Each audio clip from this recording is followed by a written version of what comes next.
भारत माता की जय। भारत माता की जय। भारत माता की जय। भारत माता की जय। मैंने प्रोफेसर चौधरी साहब से पूछा कि कितनी देर का पीरियड होता है, तो आपने बताया 50 मिनट का होता है। तो एक पीरियड आपका हो चुका, और हर पीरियड के बाद शिक्षक भी थोड़े रिफ्रेश होते हैं, छात्र भी रिफ्रेश होते हैं, थोड़ा वॉशरूम जाएंगे, आएंगे, बाहर थोड़ा चहल कूद करेंगे। सिटिंग पावर कम हो गई है, लिसनिंग पावर थोड़ी कम हो गई है। एक बार आप लोग अपने अपने कुर्सी पे खड़े हो जाओ, थोड़ा आराम से ऐसे थोड़ा स्ट्रेचिंग ले लो, अगल बगल नमस्ते कर लो, और करके आपस में कुर्सी बदल लो। नहीं, ये मजाक नहीं कर रहा हूँ, सीरियसली कह रहा हूँ, करो, ये सीरियसली कह रहा हूं। नहीं तो अभी काफी लोग सोना शुरू कर चुके हैं, बाकी लोग भी सो जाएंगे।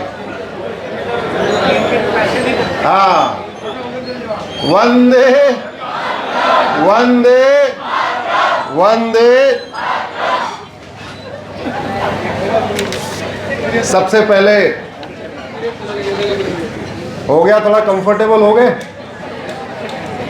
ये इसका वैज्ञानिक कारण है, कुर्सी बदलने का एक वैज्ञानिक कारण है। पॉलिटिक्स में नहीं बदलना चाहिए, बाकी बदलते रहना चाहिए। सबसे पहले आदरणीय सोडानी जी को मैं धन्यवाद देता हूं। उन्होंने मुझे आमंत्रित किया, और इनफैक्ट ये कार्यक्रम 3 दिन की सूचना पर तय हुआ। पहले ये कार्यक्रम 27 तारीख को होना था। मैं परसों था IIT गुवाहाटी में, तो मैंने सोडानी साहब से कहा कि आज मेरी एक ही PIL लगी है, यूनिफॉर्म एजुकेशन वाली, और 10:30 बजे मैटर आएगा, मैं बहस वहीं से कर लूँगा। तो आप 24 को कर लीजिए, अजमेर 25 कर लीजिए। तो ये कार्यक्रम इस तरीके से हुआ कि मैं सैटरडे को IIT गुवाहाटी था, संडे को AMT यूनिवर्सिटी नोएडा में था, आज मंडे है, आपके इन बीच में हूँ। कल जो है मैं अजमेर में रहूँगा, कल रात तक पहुँचूँगा, फिर परसों वाले कार्यक्रम आगे शुरू हो जाएंगे। आज ये 20वां कार्यक्रम है 2025 का।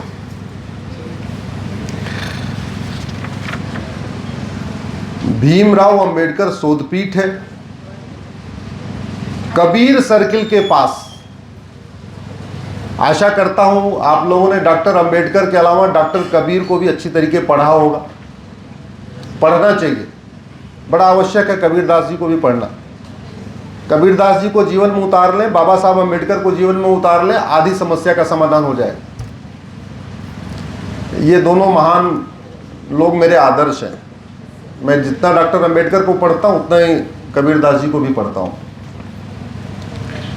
प्रोफेसर मोहनलाल साहब ने बहुत बढ़िया शुरुआत किया यहाँ पे। किशन पाठक जी ने अपनी बात रखी, उसके बाद हेमंत विजयवर्गीय जी, चौधरी साहब, पूरा मंच संचालन बहुत अच्छा कर रहे हैं। मैंने यहाँ आके एक बात देखी कि जैसे बीजेपी का नाम लो तो कहेंगे ये एक कम्युनिटी की विरोधी है, ऐसा आरोप लगता है ना, लेकिन वो है नहीं। ऐसे जैसे ही कह दो एक देश एक विधान, लोग सोचते हैं यूनिफॉर्म सिविल कोड की बात होने वाली। सच्चाई है, मैं यूनिफॉर्म सिविल कोड पे बोलने वाला नहीं था। मैंने बाद में बीच में किताब मंगवाई, शायद आपने देखा होगा, मैंने प्रोफेसर साहब बुला के बोला जरा किताब लेके आई। एक 1 नेशन 1 लॉ का मतलब यूनिफॉर्म सिविल कोड नहीं है। एक 1 नेशन 1 लॉ का मतलब 1 nation 1 education code, 1 nation 1 police code, 1 nation 1 civil code, 1 nation 1 administrative code, 1 nation 1 judicial code, 1 nation 1 labour code, 1 nation 1 agriculture code.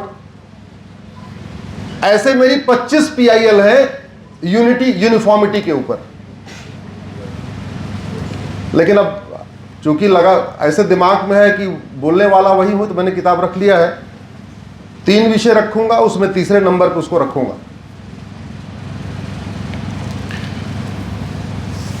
हमारे प्राचीन भारत में 3 चीजें मुफ्त थी और 3 चीजें समान थी। शिक्षा मुफ्त थी और शिक्षा सबके लिए समान थी। कृष्ण और सुदामा एक साथ एक गुरुकुल में पढ़ते थे, एक राज परिवार का बेटा और एक गरीब ब्राह्मण का बेटा। राजा दशरथ और सुमंत, राजा दशरथ राज परिवार के बेटे क्षत्रिय और सुमंत नाविक के बेटे, मल्लाह के बेटे, गरीब, दोनों एक साथ एक स्कूल में पढ़ते थे। भगवान श्री राम और प्रयाग के निषाद राज एक साथ एक गुरुकुल में पढ़ते थे, क्योंकि हमारे देश में यूनिफॉर्म एजुकेशन सिस्टम था, जिसकी पीआईएल मेरी आज लगी हुई थी, जिसमें मैंने बहस किया। भारत में यूनिफॉर्म हेल्थ केयर सिस्टम था। सुखेन वैद्य रावण का भी इलाज करता था और रावण के सैनिकों का भी इलाज करता था। और तीसरी बात मुफ्त थी, वो थी न्याय। न्याय व्यवस्था सबके लिए समान थी और न्याय व्यवस्था मुफ्त में थी। आज की डेट में शिक्षा, चिकित्सा और न्याय सबसे बड़ा कारोबार हो गया है। मैं न्याय की नगरी से आया हूं, जहां सबसे ज्यादा महंगा न्याय मिलता है। हाँ, 25-25 लाख रुपए के एक बार की फीस होती है। मैं चिकित्सा की नगरी से आया हूं, क्योंकि गुड़गांव में एक मेडिसिटी बनी है, वहां पे अगर आपको बुखार हो जाए तो भी 2 लाख रुपए लग जाएगा। और मैं शिक्षा की नगरी में आया हूं, जहां 5 लाख रुपए से कम में कोचिंग नहीं हो रही है। तो भारत में शिक्षा का सबसे बड़ा व्यापार आपके शहर में हो रहा है, न्याय और चिकित्सा का सबसे बड़ा व्यापार मेरे शहर में हो रहा है। यह कड़वी सच्चाई है। विकास केवल भौतिक नहीं होता।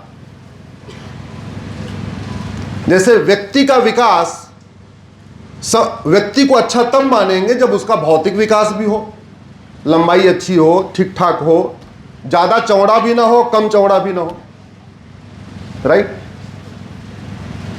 लेकिन भौतिक विकास हो, उसका आध्यात्मिक विकास ना हो, उसका नैतिक विकास ना हो, उसका चारित्रिक विकास ना हो, उसका शैक्षिक विकास ना हो, उसका मानसिक विकास ना हो, उसे अच्छा मान सकते हैं क्या? जोर से बोलिए जरा। देखो, अगले 1 घंटे तक आपको क्लास में प्राइमरी के बच्चों की तरीके जोर जोर बोलना है। जैसे मैं पूछूं, हमसे सहमत हो तो हां करो, हमसे सहमत नहीं हो तो ना करो। कोई पहले से बताया हुआ कोई प्री प्लान क्वेश्चन है नहीं, लेकिन जो करना है जोर से बोलो, क्योंकि आपका वीडियो 4 से 5 करोड़ लोग देखेंगे और आवाज यहां से रिकॉर्ड होगी, तो आपकी आवाज यहां तक आनी चाहिए।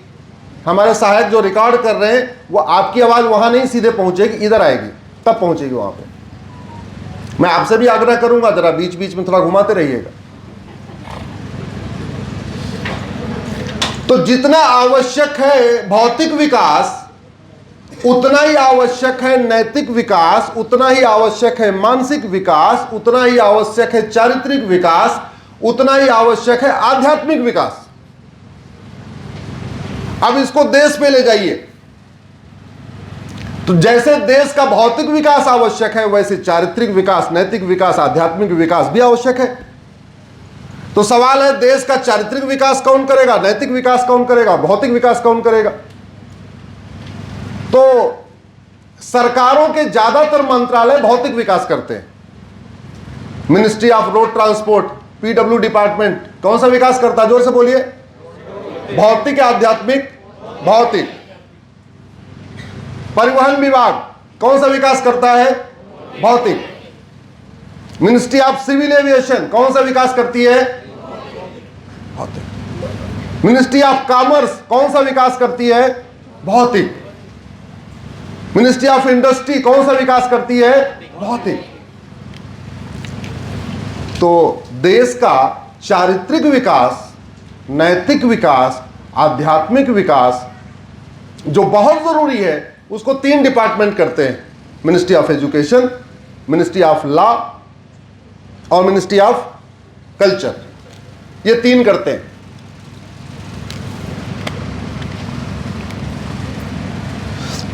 दुर्भाग्यवश हमारे देश में स्वतंत्रता के बाद इन 3 मंत्रालयों ने अपना ढंग से काम ही नहीं किया।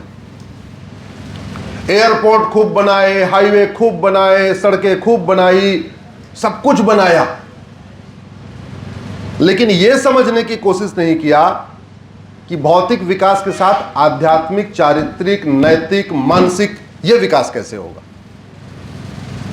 और वही गड़बड़ हो रखा है। उत्तरकांड में, रामचरितमानस में अगर आप देखें तो राम राज्य का वर्णन है, और सारे कथावाचक बोलते भी रहते हैं, जो स्पिरिचुअल लोग हैं वो पढ़ते भी रहते हैं, सब नर करई परस्पर प्रीति, चलई स्वधर्म निरत श्रुत नीति। अब ये बताए जा रहे हैं, लेकिन ये नहीं बता रहे हैं कि सब नर परस्पर प्रीति करेंगे कैसे। अरे उस जमाने में करते थे, आज कैसे करेंगे ये नहीं बता रहे। अल्प मृत्यु नहीं कौनो पीरा, सब सुंदर सब बिरु शरीरा। ठीक है, उस समय था, आज अल्प मृत्यु क्यों हो रही है? आपके कोटा में मैं देख रहा था 2025 में 16 सुसाइड के केस हो गए, जिसमें 12 मर गए और 4 बच गए। और क्या करने आए थे? मां बाप ने भेजा था उनको इंजीनियर डॉक्टर बनाने के लिए। आपका कोटा जो सिटी ऑफ जॉय था, वो सिटी ऑफ सुसाइड हो गया। जो आनंद का शहर था वो आत्महत्या का शहर बन गया। इसमें चिंतन हुआ क्या? चर्चा हुई क्या? भौतिक विकास करने से आध्यात्मिक, नैतिक, चारित्रिक विकास नहीं होता। इसका हमें रूट काज पे चिंतन करना चाहिए। इस पे हाईकोर्ट में चर्चा होनी चाहिए कि देश में हमारी यंग जनरेशन आत्महत्या क्यों कर रही है। विधानसभा में चर्चा होनी चाहिए, आखिर युवा आत्महत्या क्यों कर रहा है। अगर आत्महत्या कर रहा है तो कहीं ना कहीं मानसिक रूप से कमजोर है, आर्थिक रूप से संपन्न है तभी कोटा आया, भौतिक रूप से ठीक है तभी मां बाप ने यहां भेजा, लेकिन वो आध्यात्मिक रूप से, नैतिक रूप से, चारित्रिक रूप से कमजोर है, इसलिए आत्महत्या कर लिया और दबाव झेल नहीं पा रहा। आपके 8 जनवरी को हरियाणा के महेंद्रगढ़ के नीरज ने आत्महत्या किया, 9 जनवरी को मध्य प्रदेश के गुना के अभिषेक ने आत्महत्या किया, 15 जनवरी को उड़ीसा के अभिजीत ने आत्महत्या किया, 18 जनवरी को राजस्थान के बूंदी के मनन जैन ने आत्महत्या किया, 22 जनवरी को अहमदाबाद की अफसा ने आत्महत्या किया, 22 को ही असम के पराग ने आत्महत्या किया, फिर सवाई माधोपुर के अंकुश मीना ने आत्महत्या किया। आनंद का शहर आत्महत्या का शहर बन गया। और इसमें 3 बच्चे तो ऐसे थे जो मैंने रिसर्च किया, पता चला मां बाप के अकेले थे, उनका तो वंश खत्म हो गया।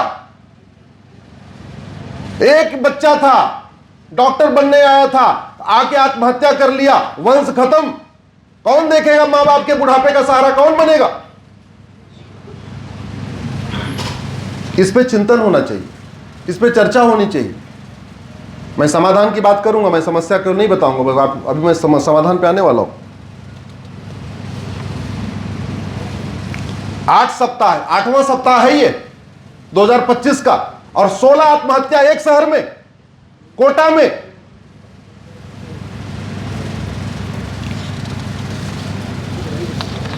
मुझे एक चीज बताइए, गरीब और अमीर की किताब अलग अलग होनी चाहिए क्या? जोर से बोलिए जरा। कोटा, बूंदी, अजमेर, उदयपुर, जोधपुर के बच्चों की किताब और दिल्ली के बच्चों की किताब अलग अलग होनी चाहिए क्या? और अलग अलग है कि नहीं? स्ट्रेस लेवल इससे बढ़ रहा है। स्ट्रेस लेवल इसलिए बढ़ रहा है कि हमने 1929 में भारत को बर्बाद करने के लिए बनाए गए सीबीएसई बोर्ड को आज तक बदला ही नहीं। अंग्रेजों ने कोई भी काम यहां पे न भारत के लिए किया था, न भारत की संस्कृति के लिए किया था। जब आप इस एंगल से देखेंगे कि अंग्रेजों के प्रत्येक कार्यों की समीक्षा करेंगे, फिर पता चलेगा अच्छा मोटिव ये था, हमको दिख ये रहा है। कहते नहीं हाथी के दांत अलग और खाने के दांत अलग और दिखाने के दांत अलग। इस देश में अगर एक रेलवे बोर्ड बना के पूरे देश में रेलवे चल सकती है, तो एक एजुकेशन बोर्ड बना के पूरे देश का स्कूल नहीं चल सकते क्या? अगर वन नेशन वन टैक्स हो सकता है, तो वन नेशन वन सिलेबस नहीं हो सकता क्या? वन नेशन वन करिकुलम नहीं हो सकता क्या? शिक्षक के बच्चे की किताब और शिक्षा मंत्री के बच्चे की किताब अलग क्यों होनी चाहिए? मजदूर और मालिक के बच्चे की किताब अलग क्यों होनी चाहिए? क्यों नहीं हम अपने पुराने शिक्षा व्यवस्था पे जा रहे? ये भारत का संविधान तो अभी ये नकली वाला है। असली वाला जो संविधान था, जिसमें 22 चित्र बने हुए थे, 299 लोगों की फोटो थी, जिसकी मेरी अलग PIL चल रही है, अलग मेरी लड़ाई चल रही है, उन चित्रों को वापस लाओ। उसमें पार्ट 2 जो सिटीजन से रिलेटेड है, जो लाके बच्चे हैं उनको पता है, पार्ट 2 सिटीजनशिप से है रिलेटेड। पार्ट 2 पे गुरुकुल बना हुआ है। संविधान निर्माताओं ने कहा कि हम जो भारत के नागरिक हैं उनके लिए गुरुकुल वैदिक शिक्षा व्यवस्था चाहते हैं, और कहते हैं picture speaks louder than words. इसीलिए उन्होंने पार्ट 2 के पहले पिक्चर भी बना के दिया, बाकायदा गुरुकुल बना के दिया। आज तक चर्चा हुई क्या? उसका कारण है, एक बार 1950 से आप शिक्षा मंत्रियों की लिस्ट उठा के देखिए, कैसे कैसे, ज्यादा अपशब्द कहना ठीक नहीं है, कैसे कैसे लोगों को शिक्षा मंत्री बना दिया। अरे भाई, गाड़ी ऐसे आदमी चलवाते हैं जो ठीक से ड्राइविंग करनी आती हो, किसी से गाड़ी चलवा लेते। मतलब ड्राइवर अच्छा चाहिए जो एक्सीडेंट न करे, गाड़ी ठीक से चलाए। डॉक्टर अच्छा चाहिए जो ऐसी दवाई दे एक बार में बीमारी ठीक हो जाए। अध्यापक ऐसा चाहिए हमारा बच्चा टॉप कर जाए। लेकिन शिक्षा मंत्री कोई भी चलेगा। ये देश के साथ गद्दारी नहीं हुई है क्या? क्या हुआ ये? उसका परिणाम हम देख रहे हैं, हम देख रहे हैं। इसलिए आज मेरी जो PIL लगी थी, हमने उसमें मांग किया है ये 65 एजुकेशन बोर्ड को मर्ज करिए, भारत में one nation one education board लागू करिए, वन नेशन